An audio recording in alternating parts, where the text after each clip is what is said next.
আসসালামু আলাইকুম। সবার উপর শান্তি বর্ষিত হোক। সুপ্রিয় দর্শক শ্রোতা, সবাইকে স্বাগত জানাচ্ছি। আমি সুলতান আশিক মাহমুদ আবারও চলে এসেছি আপনাদের কাছে। আজকে আলোচনা করব নেগেটিভিটি বা নেতিবাচকতা নিয়ে। কেন বেশিরভাগ মানুষ নেগেটিভ কমেন্ট করে বা নেতিবাচক মন্তব্য করে, সে ব্যাপারটি নিয়ে আজ আলোচনা করব। এ ব্যাপারটি নিয়ে আমার ছোট্ট একটা গবেষণাও আছে, সেটাও আমি প্রকাশ করব। সবাই আমার সাথে থাকুন। প্রথমে আমি আমার পরিচয়টা দিয়ে নেই এবং আমার সংক্ষিপ্ত জীবন আলোচনা করি আর কি। আমি আসলে জন্মগ্রহণ করেছি টাঙ্গাইল জেলায়। ছোটোবেলায় ক্লাস 4-এ যখন পড়ি তখন আমার পিতা মারা যান। তারপর আমার আম্মার উপার্জনের টাকায় আমার এতদিন পর্যন্ত বড় হতে হয়েছে। আমার আম্মা হচ্ছে একজন প্রাথমিক বিদ্যালয়ের প্রধান শিক্ষিকা, এখনও উনি কর্মরত আছেন। তো অনেক কষ্ট আমাদের করতে হয়েছে, কিন্তু অন্যের কাছে হাত পাততে হয় না বা হাত পাতার অভ্যাস আমার কখনোই তৈরি হয় নাই। আমার যে লিমিটেড ইনকাম ছিল সেখান থেকে আমরা চলার চেষ্টা করেছি এবং সফল হতে পেরেছি আমি মনে করি। ওকে, তো যখন ক্লাস 4-এ পড়ি তখন আমার পিতা মারা যায়।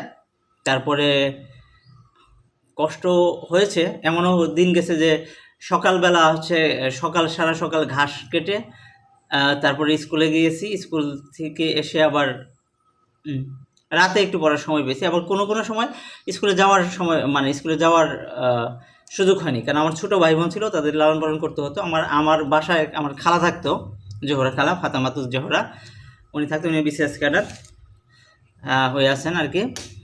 যাই হোক, তো উনি যখন থাকতেন দেখা যেত উনি একদিন কলেজে মিস দিতেন, ওই দিন আমার ভাই বোনদের দেখাশোনা করতেন, আর পরের দিন আমি হচ্ছে স্কুল মিস দিয়ে ভাই বোনদের দেখাশোনা করতাম। এভাবে পালাক্রমে দেখা যেত যে আমাদের স্কুলও মিস দিতে হয়েছে, আবার খালার কলেজে মিস, খালাও সফল, আমিও কিন্তু আল্লাহ রহমতে সফল হতে পেরেছি। যাই হোক, এটা ভিন্ন বিষয়।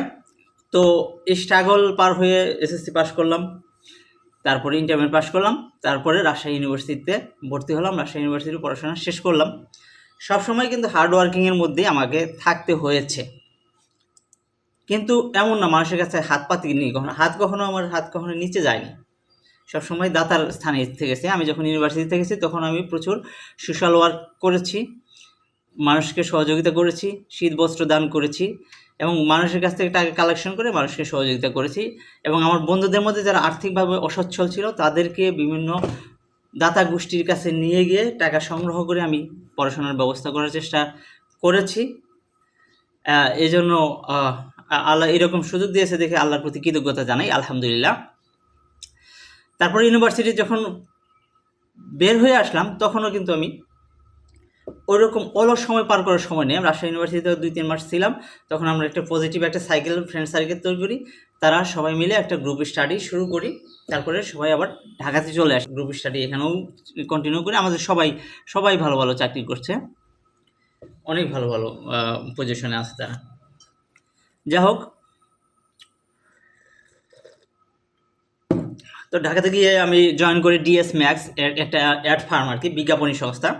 সেখানে বিভিন্ন কুপন বিক্রি করতে হইতো, পুরান ঢাকায় গিয়ে বিক্রি করতাম। তো ডিএস ম্যাক্সের পরে চলে গেলাম হচ্ছে বেঙ্গল সায়েন্টিফিক অ্যান্ড সার্জিক্যাল কোম্পানিতে। সেখানে অনেক পরিশ্রম করতে হতো। তখন দেখলাম যে আমার ফিউচারটা অতটা ব্রাইট নয়, এখানে হচ্ছে একটা বন্দিশালার মধ্যে প্রবেশ করতে যাচ্ছি আর কি। বেঙ্গল সায়েন্টিফিক সার্জিক্যাল কোম্পানিতে ইঞ্জিনিয়ার হিসেবে কর্মরত ছিলাম। যাই হোক, তারপরে হচ্ছে চিন্তা করলাম যে আমি যদি জব নাও হয় তাতেও যাতে আমি চলতে পারি, সেই কারণে আমি হচ্ছে ক্রিয়েটিভ আইটি থেকে গ্রাফিক ডিজাইনের একটা কোর্স করি। এই কোর্সটা কিন্তু পেইড না, এটা সরকারি স্কলারশিপ, সরকারি স্কলারশিপের আওতায় আমরা হচ্ছে কোর্সটা করতে পারি, 1 টাকাও লাগেনি। এখন এটা কোর্সের প্রাইস সম্ভবত 50,000 টাকা আর কি। তো কোর্সটা সম্পন্ন করি, সেখানেও আমি 2য় স্থান অর্জন করি এবং কোর্সটা শেষ করার আগেই আমার পুবালী ব্যাংকে জয়েন করি আর কি, সম্ভবত 7 কর্মদিবস আগে। তখন পুবালী ব্যাংকে আমি অফিস আওয়ার শেষ করে আবার এই কোর্সে চলে যেতাম আর কি, শেষ দিকে শেষ করি। তারপর পরবর্তী গেলে আমি সেকেন্ড হই এখানে, আলহামদুলিল্লাহ। তো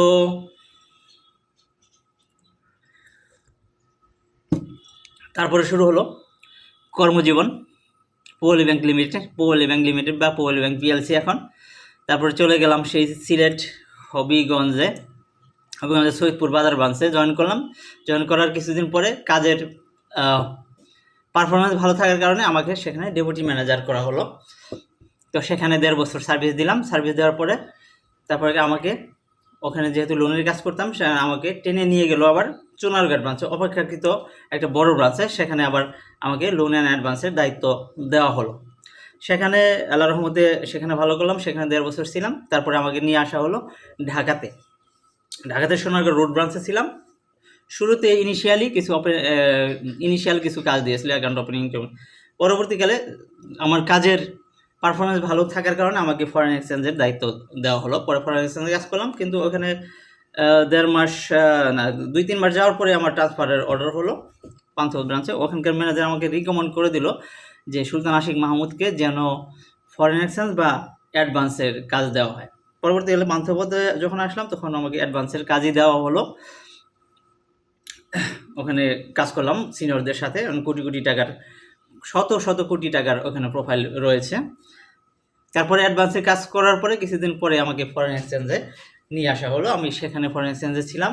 একটা ব্রাঞ্চে সর্বোচ্চ 3 বছর থাকা যায় বাংলাদেশ ব্যাংকের নিয়ম অনুযায়ী। আমি সেখানে 5.5 বছর ছিলাম বাংলাদেশ ব্যাংকের স্পেশাল পারমিশনে, কারণ আমি সেখানে আমার ভ্যালু আমি প্রমাণ করতে পেরেছিলাম। এই কারণে আমি সেখানে 5.5 বছর ছিলাম। তারপরে টাঙ্গাইল রিজনাল অফিস উদ্বোধন হয় নভেম্বর মাসের 14 তারিখে। পরে আমি সেখানে আমাকে উদ্বোধনের দিন থেকে সেখানে আমাকে নিয়ে আনা হয়। আমি এখানে লোন এক্সিকিউটিভ এবং অডিট অফিসার হিসেবে কার্যরত আছি। আমি এখানে 22টা শাখা উপশাখা দেখাশোনা করি। তো এই হলো সংক্ষিপ্ত কাহিনী, সংক্ষিপ্ত ইতিহাস। আর এছাড়া আমার শখের বিষয় হচ্ছে আমি লেখালেখি করি। সামহার ইন ব্লগে আমার লেখা আছে, bdnews24.com আমার লেখা আছে। আমার লেখা বিভিন্ন দৈনিক পত্রিকায় আছে, ম্যাগাজিনে আছে আমার লেখা। আমি কবিতা লিখি, আমার শত কবিতা আছে, এবং আমি উপন্যাস এবং গল্পও লিখি শখের বসে। তাছাড়া আমার ডেইলি রুটিন আমাকে মেনটেন করতে হয়। আমার হিউজ পরিমাণ কাজ থাকে। আমার মাঝে মাঝে খেলাধুলা করতে হয়। এই দেখেন দাবা আছে, ফুটবল বা ক্যারাম বোর্ড। এখনও আমার ফ্রেন্ড সার্কেল আছে। আমি যখনই কোনো এলাকায় যাই, দেখা যায় ইউনিভার্সিটির ছোটো ভাইদের সাথে আমার দেখা হয়, বা ইউনিভার্সিটির ভিতরেই আমি থাকতে হয়। যেমন টাঙ্গাইল যখন আসছি তখন আমি আমার মাওলানা ভাসানীতে ছিলাম এক ছোটো ভাইয়ের কাছে, যেখানে আমার চেয়ে অ্যাটলিস্ট 7-8 বছরের জুনিয়র হবে। তো আমার নেটওয়ার্ক কিন্তু বিভিন্ন ইউনিভার্সিটির বিভিন্ন স্টুডেন্টদের সাথে এখনও আছে। আমাকে দেখলেও অনেকটা সেরকমই কিন্তু মনে হয়। ইউনিভার্সিটি গেলে অনেকে বড় ভাই মনে করে, মানে কথা বলার ফাঁকে অনেকে মনে করে আমি তো ভাবছিলাম মনে হয় মাস্টার্সে পড়েন বা অনার্সে পড়েন, এরকম ভাবছি। মানে সকালে যখন দেখা হয়, সকালে রান করি, দৌড়াই যখন, তখন বা দৌড়িয়ে যখন মসজিদে যাই, তখন দেখছি মসজিদে বিভিন্ন জনের সাথে দেখা হয়। তখন অনেকেই মনে করে যে বড় ভাই আর কি, আবার অনেকেই সমবর্ষীও মনে করে। তাই আমি একবার ওই সিলেট কৃষি ইউনিভার্সিটিতে গেছিলাম। তখন আমার 7 বছরের জন্য এক মেয়ে আমাকে তুমি করে বলতেছিল। পরবর্তীকালে যখন পরিচয় হলো, তখন বুঝতে পারলো যে আমি তার চেয়ে 7 বছরের সিনিয়র। তখন সে ভুল শুধরে আপনি করে বলা শুরু করলো। যাই হোক, আমি যে পড়াশোনা এখনও আমি কন্টিনিউ করছি, যদিও সেটা ফিজিক্যাল বেনিফিট, চাকরির ক্ষেত্রে বেনিফিট, মানে সরাসরি সার্টিফিকেট জমা দেওয়ার মতো তেমন কিছু না। আমি প্রতিদিন পড়াশোনা করি। যে আমার এখানে বুকশেলফ সবসময় পাশে থাকে, যে বুকশেলফের বই আপনি হার্ড কপি বই পাবেন। এই যে কন্টিনিউ এখন যেটা পড়া চলতেছে, দি পাওয়ার অফ হ্যাবিট। তো এইখান থেকে মূলত একটা গবেষণা করছি। যাই হোক,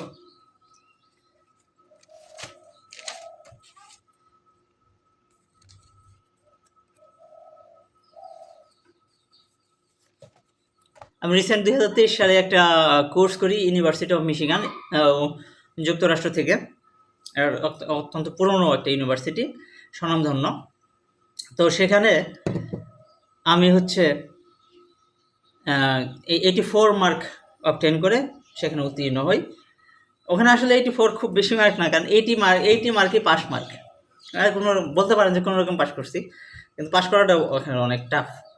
আমার সাবজেক্ট ছিল ইন্সপায়ারিং অ্যান্ড মোটিভেটিং ইন্ডিভিজুয়াল, কীভাবে মানুষকে প্রেরণা দেওয়া যায়, মোটিভেট করা যায়, সেটা নিয়ে এই বিষয়টাই আমার হচ্ছে আলোচনার বিষয় আর কি। এই বিষয়টা নিয়ে আমি বেশিরভাগ সময় আলোচনা করি। আমার প্রোফাইলে দেখবেন যে মোটিভেশনাল স্পিকার, কারণ আমি যখন যেখানেই কাজ করেছি তখন লিডারশিপ চলে এসেছে। যেমন আমি সিলেটে যে 2 শাখায় কাজ করেছি সেখানে আমি ইনচার্জ ছিলাম, তারপরে ঢাকাতে 2 জায়গায় ছিলাম সেখানে ইনচার্জ ছিলাম, এখানেও আমার 22টা শাখা উপশাখা নিয়ন্ত্রণের কাজ করতে হয়।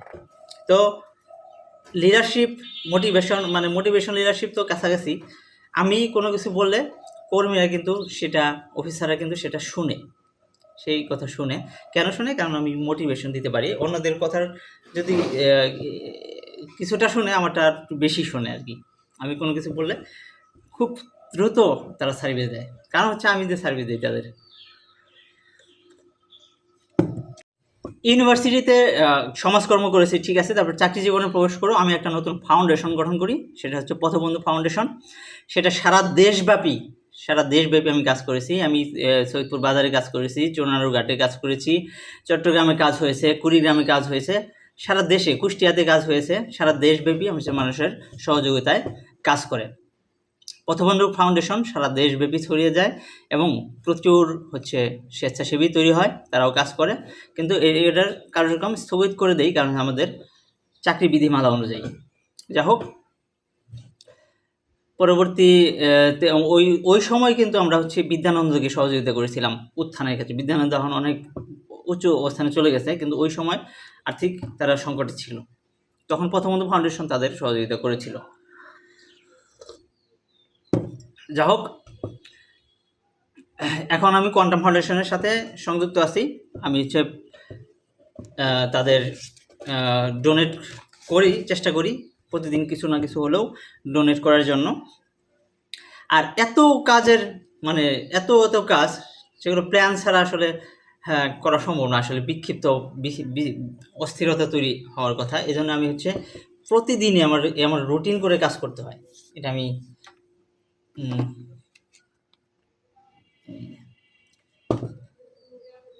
যেমন আর্লি রাইস, তারপরে হচ্ছে স্মাইল, চ্যারিটি, প্রতিদিন চ্যারিটি, ফজর।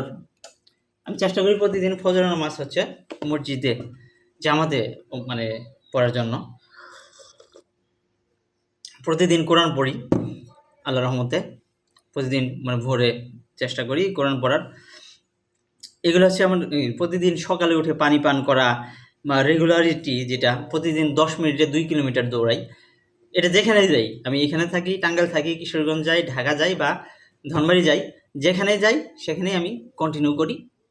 আমার লোকজন প্রথম দিকে হয়তো কেউ কিছু বলতো, এখন লোকজন দেখতে দেখতে অভ্যস্ত হয়ে গেছে যে এরকমই, এর কোনো পরিবর্তন নাই। হ্যাঁ, তো মানুষের কথায় লজ্জা পেলে তো আমি কন্টিনিউ করতে পারতাম না। মানুষের কথায় যদি আমি প্রভাবিত হই তাহলে তো আমি আগাতে পারবো না। মানুষ হয়তো প্রথম কয়েকদিন হাসবে যে এই লোকটা দৌড়াচ্ছে, এখানে দৌড়ানো যায় না, বা কিন্তু পরবর্তীকালে আমার দেখা দেখি অনেকেই কিন্তু দৌড়ানো শুরু করেছে। আমি দেখছি কোনো মহিলারাও আমার সাথে আমাকে দেখে তারাও দৌড়ানো শুরু করেছে আর কি। এটা একটা অ্যাচিভমেন্ট। পায়োনিয়ার শুরু করতে হবে। শুরু কে করবে? শুরু বিড়ালের গলায় ঘন্টা কে বাজবে? সেই ঘন্টাটা আমি বাঁধি। এই জন্য অনেকে হাসাহাসি করে, নেগেটিভ কমেন্ট করে, সেটা কোনো সমস্যা না। কোনো কাজ শিখতে গেলে, কোনো কাজ করলে ভুল হবে, কাজ না করলে কোনো ভুল হবে না, সমালোচনা হবে না। আম গাছে আম ধরে বলিয়ে এগুলোকে ঢিল মারে, শেওড়া গাছে কেউ ঢিল মারে না। নেগেটিভ কমেন্ট মানুষ তো করবেই, তাই বলে কি থেমে থাকা যাবে? আমি একটা গবেষণা করলাম, আমি কিন্তু কবিতা আবৃত্তি করতে পারি না তা না, আমি একটা কবিতা আবৃত্তি করলাম পরীক্ষামূলকভাবে, যে কি হয়, সাম্যবাদী কবিতাটা খুব কনফিডেন্সের সাথে খালি রিডিং পড়ে গেলাম, আবৃত্তির স্বরে না, নর্মালি রিডিং পড়ে গেলাম। রিডিং পড়ে কয়েকটা গ্রুপে, ফেসবুকের কয়েকটা গ্রুপে আমি পোস্ট করলাম। একটা হচ্ছে মনের জানালা, সবসময় যেখানে আমি পোস্ট করি, মনের জানালা, রাজশাহী বিশ্ববিদ্যালয় পরিবার, পাবলিকিয়ান গ্রুপ, এরকম।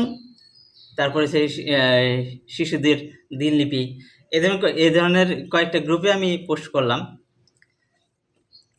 We want to be gainer. তো এই ধরনের কিছু গ্রুপে পোস্ট করলাম, চমৎকার কিছু যেখানে শিল্পীরা বসবাস করে, যেখানে আবৃত্তিকাররা বসবাস করে, সেই গ্রুপ মনের জানালা, সেখানে সবাই আমার প্রশংসা করতেছে, অসাধারণ হয়েছে চেষ্টা, সুন্দর প্রচেষ্টা, খুব সুন্দর। কিন্তু আমি কিন্তু আসলে এখানে আবৃত্তি খালি রিডিং পড়ে গেছি, কিন্তু কনফিডেন্সের সাথে পড়ে গেছি, কিন্তু এখানে কিন্তু আবৃত্তি কোনো নিয়ম নীতি অনুসরণ করিনি।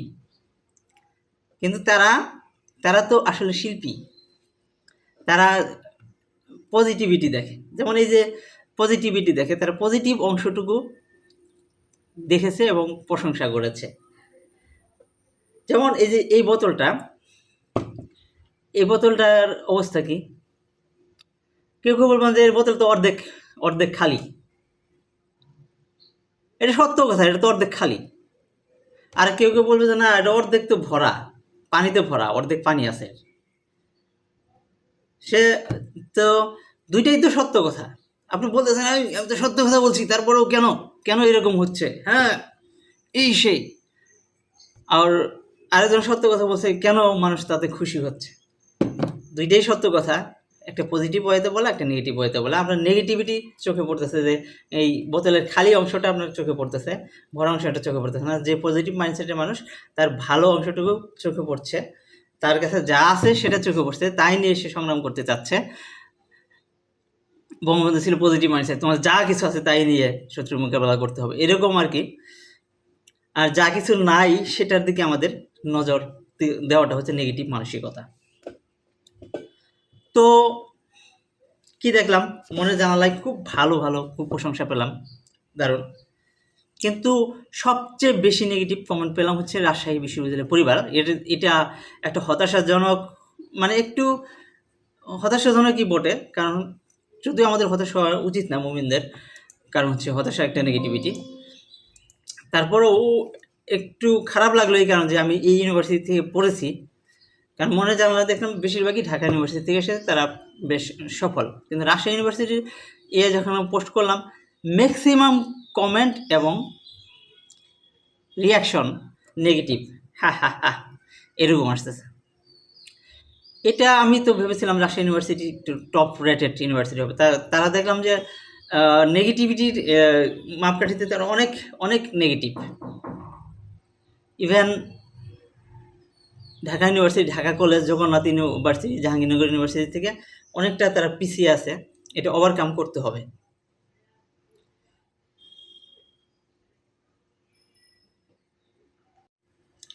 তো দেখলাম তাদের স্বপ্ন ছোট, তাদের নেগেটিভিটি বেশি। এটা আসলে উচিত না, এটা ওভারকাম করতে হবে। আমার এত সময় নেই যে আমি সবগুলো কমেন্ট পড়তে যাব, কারণ আমার খুবই লিমিটেড টাইম। আমি এখন যেই করতেছি, ভিডিও করতেছি, এটা আমার লিমিটেড। আমার 8:50-এর মধ্যেই শেষ করতে হবে, এরপরে আমার প্রস্তুত হয়ে অফিসে যেতে হবে।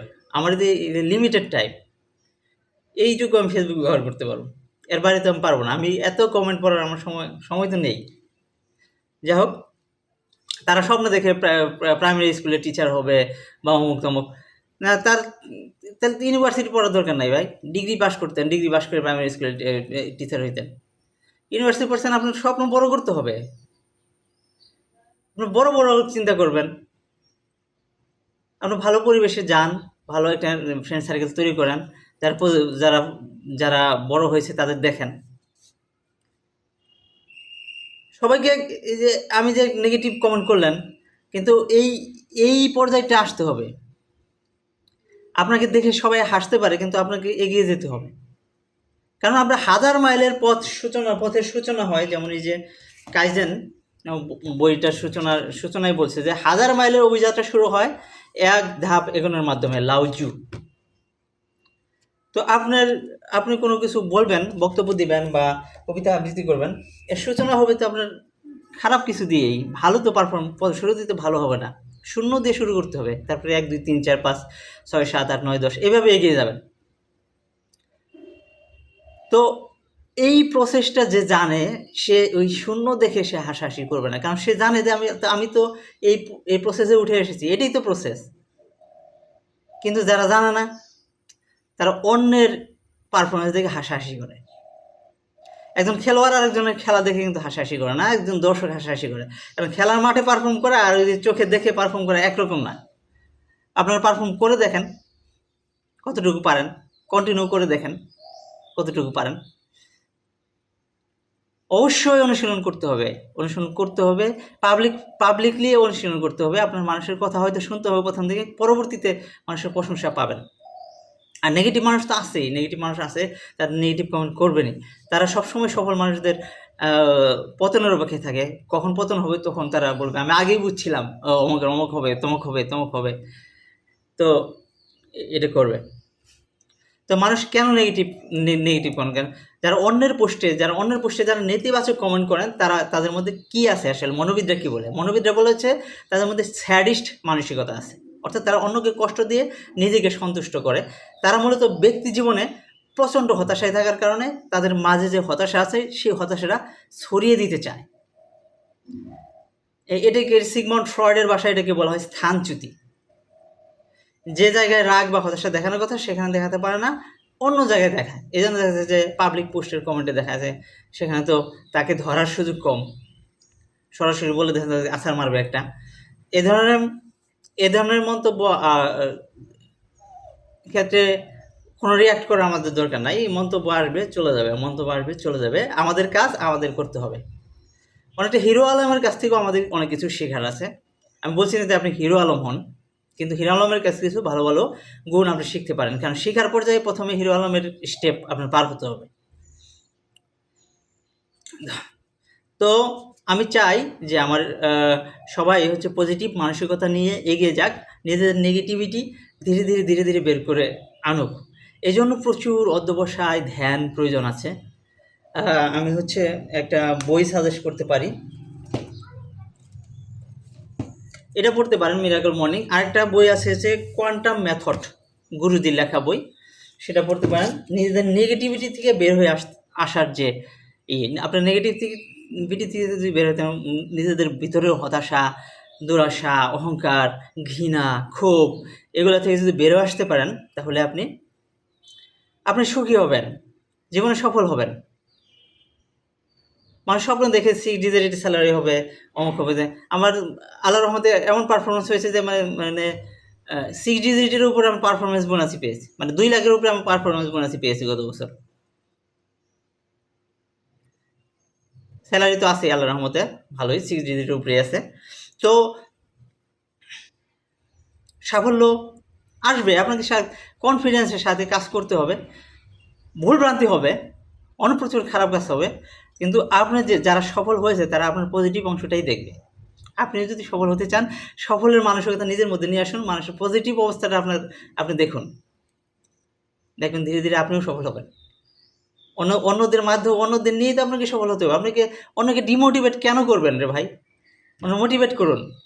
অন্যের সাথে দুর্ব্যবহার আপনি তো ইবাদত করলেও তো সেটা কাভার করবে না। সে যদি ক্ষমা না করে তাহলে তো আপনার এই নামাজ পড়ে তো সেটা মাফ করাতে পারবেন না। তাহলে কেন ভাই অন্যের প্রতি দুর্ব্যবহার কেন করবেন? দরকার নেই। সবসময় এই জন্য আমাদের পজিটিভ থাকতে হবে। নিজের কাছে আমরা নিজেরা সেফ থাকবো, নিজের কাছে আমরা নিজেরা মানে জবাবদিহি করতে পারবো। তাহলে বিবেকের কাছে আমরা ভালো থাকতে পারবো, তাহলে আমরা সুখে থাকতে পারবো, ভালো থাকতে পারবো, আনন্দে থাকতে পারবো। তো আমি কাউকে কষ্ট দেওয়ার জন্য এটাই করি। এটা সামান্য অল্প কিছু মানুষের মধ্যে সামান্য গবেষণা হয়েছে। এর যে সব তথ্যই ঠিক তা না, কিন্তু ফিলিংসটা ঠিক যে আপনার পজিটিভ মানুষরা বেশিরভাগ সফল হয়, আর নেগেটিভ মানুষরা ব্যর্থ হয় এবং ব্যর্থতা থেকে আবার নেগেটিভিটি হয়। আর পজিটিভ মানুষরা ব্যর্থ হয় আবার সফল হয়, ব্যর্থতাগুলো কাজে লাগিয়ে সে ফাইনালি সফল হয়। ধন্যবাদ, সবাই ভালো থাকবেন। কেউ মনের মধ্যে কষ্ট নেবেন না। কষ্ট দেওয়ার জন্য এই ভিডিও তৈরি করিনি, জাস্ট একটা মেসেজ দেওয়ার জন্য তৈরি করেছি। ধন্যবাদ, সবাই ভালো থাকবেন। আল্লাহ হাফেজ।